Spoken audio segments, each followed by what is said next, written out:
Magandang araw mga kapuso, ito po ang mga ganap na dapat po natin abangan mamaya dito lamang po sa Lilet Matias, Atty. Atlo.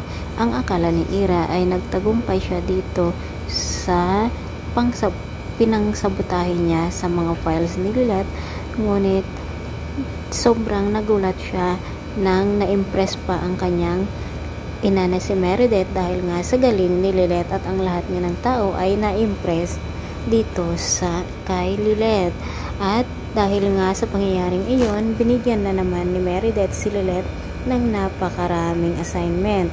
Sinabi naman ni Constantino na parang pinahihirapan niya itong si Lilet at kinausap nga niya si Meredith na kung may galit siya sa kanya ay huwag niyang idamay ang mga taong loyal dito, lalo na itong si Lilet.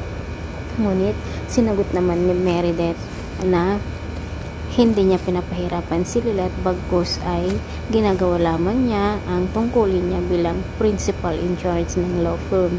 Samantala, nakapagsalita na nga si Ramir at binigyan nga siya ng phone ng kanyang kaibigan. Tinatawagan niya si Lilet, ngunit nang sagutin na nga ni Lilet ang tawag ni Ramir ay biglang lumapit ang dalawang maldita na sina Trixie at Ira at pinagtripan na naman na nga nila itong si Lilet. Isinubsob nga nila si Lilet dito sa baw, mga kapuso. At sino kaya ang magliligtas dito sa ating bida?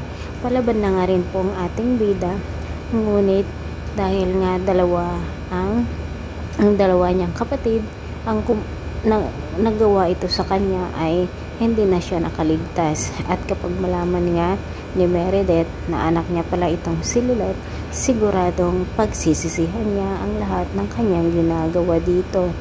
Samantala, habang nasa elevator naman sina Constantino at Meredith, nakiusap nga si Constantino na ituring nilang magkaibigan at nag-shake hand pa sila. Sakto naman na nagbukas ang pintuan at bumungad itong si Lorena. So mga kapuso, dahil nga sa pangyayaring ito ay siguradong magkakagulo naman sina Lorena at Meredith. Abangan po natin ang mga struggle na magaganap dito lang po sa Lilet Matias. Thanks for watching. Bye-bye.